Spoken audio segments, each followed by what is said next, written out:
Me and my wife hired our babysitter who we've been going to for years. We have 2 sons and a daughter, and we've been hiring her since my oldest son was a baby, though it was mostly her mom looking after the baby while she was helping, so we gave her a couple of dollars for that. She's now 16 and can look after the kids all on her own, and my oldest 2 love her. My youngest is only 7 months, so I'm not sure he really gets it yet, but he seems relatively happy when he's with her. This Friday my kids' daycare has been closed for renovations, and Daisy, our babysitter, has kindly offered to take care of them after school, from 3:30 to 6 p.m.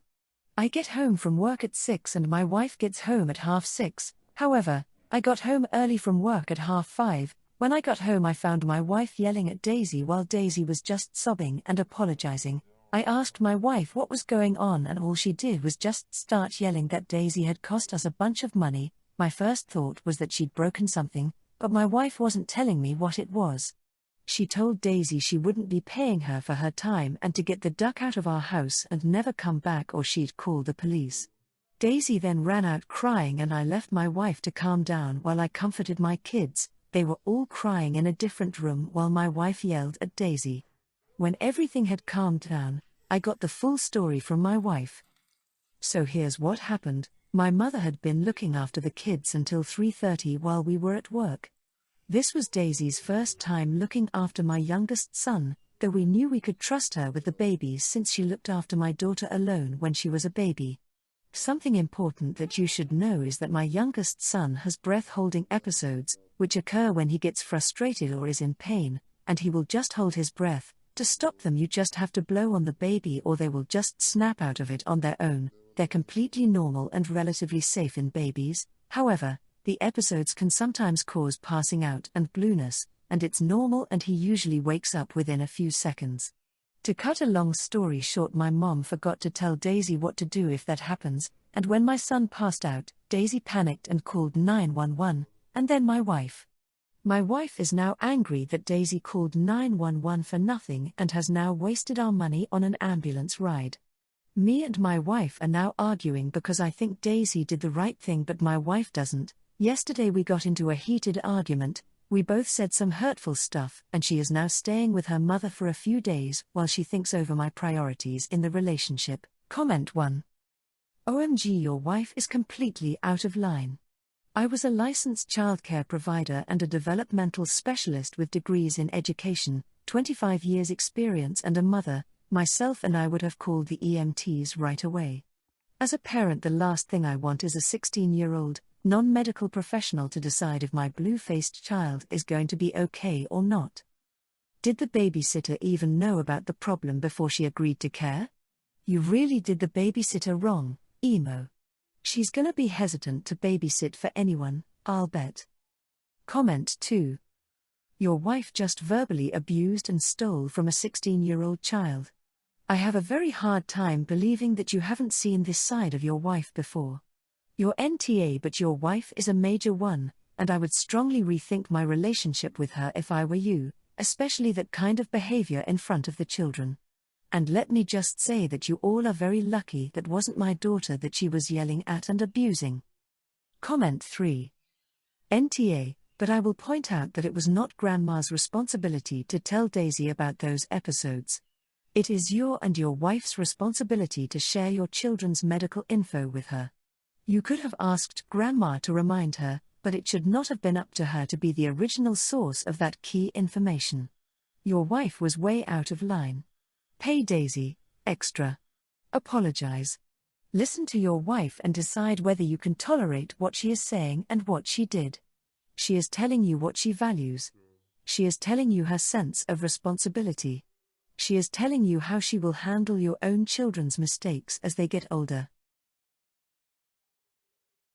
My sister Kelly, 28F, and I, 30F, have never gotten along. Let's get that out of the way right now. I know my judgment is probably biased because of this. Ever since we were kids, she would always try to copy or one-up me. For example, in school, she'd join every club or sport I was in and try to beat me at it, debate, chess, tennis, etc. Kelly would always throw it in my face that she had better friends than me, which really meant she was in with the popular crowd while I preferred to be friends with people that I actually liked. Our mom went to an Ivy League school which I also applied to and was accepted, and when it was time for Kelly to apply to colleges, she applied to an even more prestigious Ivy League and was rejected.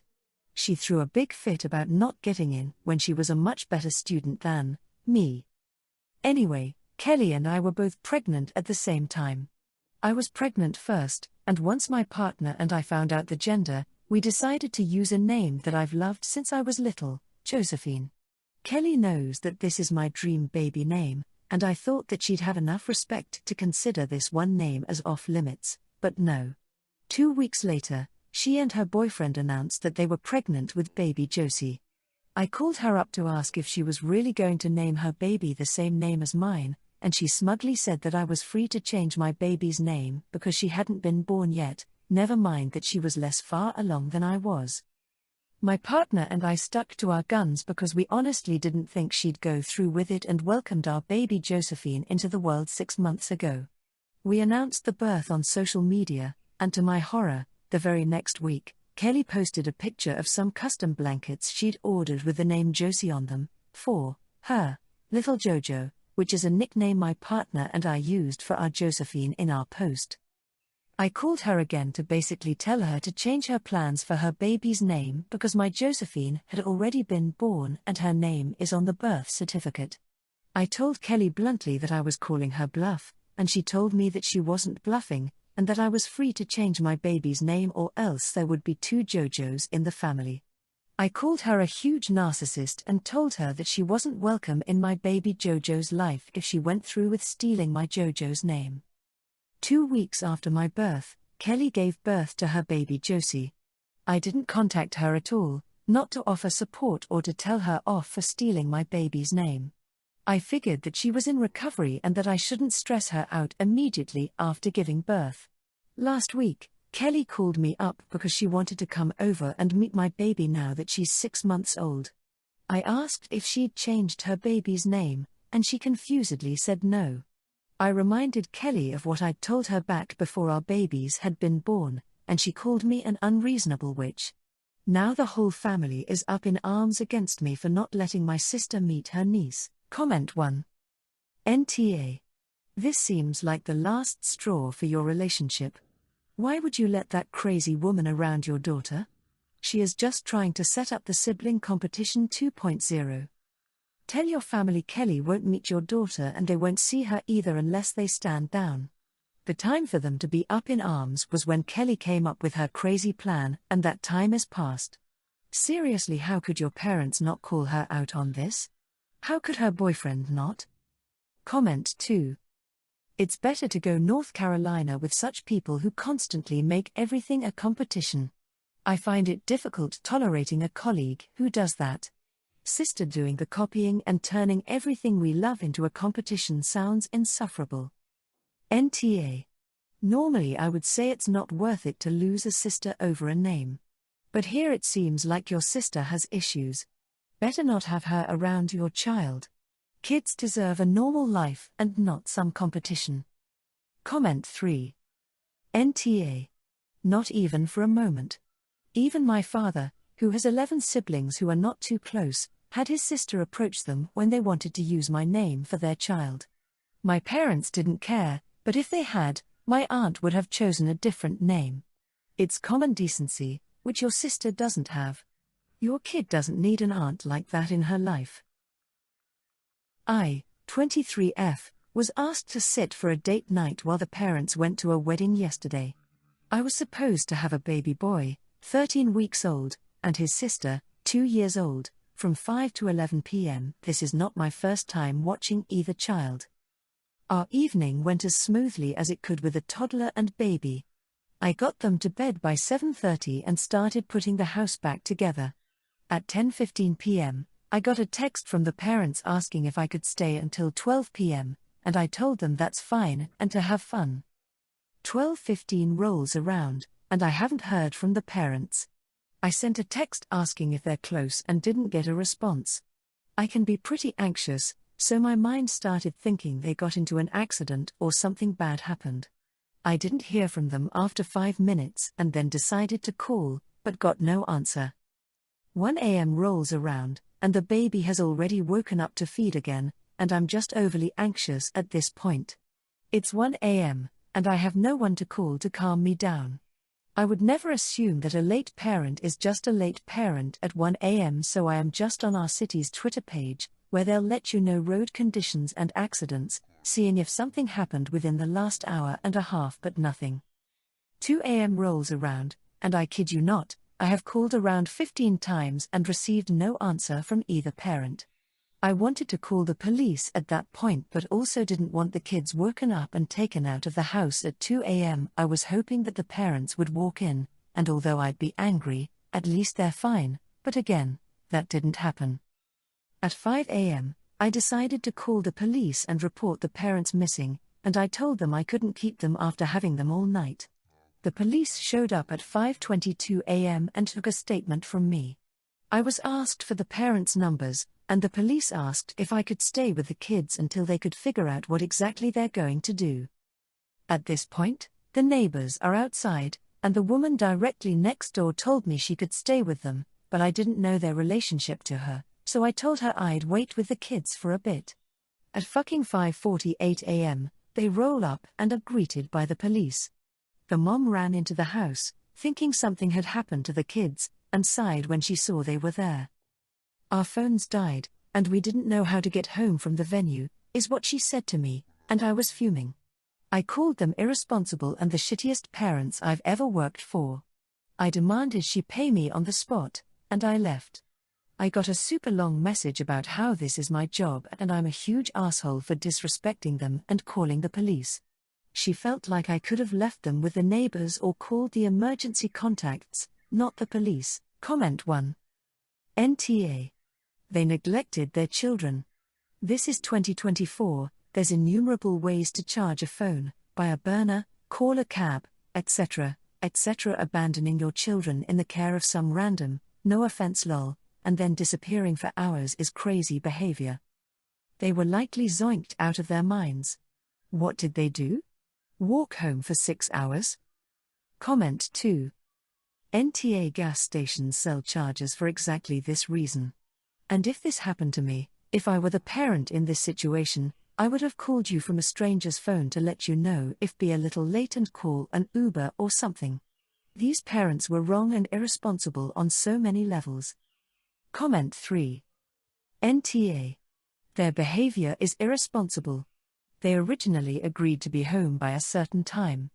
Asking you to stay an extra hour is okay, but that doesn't give them the right to force you to unexpectedly be there until the crack of dawn with no contact. I'm guessing they had one too many and crashed at someone's place. If they wanted overnight babysitting, they should have been willing to ask you in the first place. This is all on them.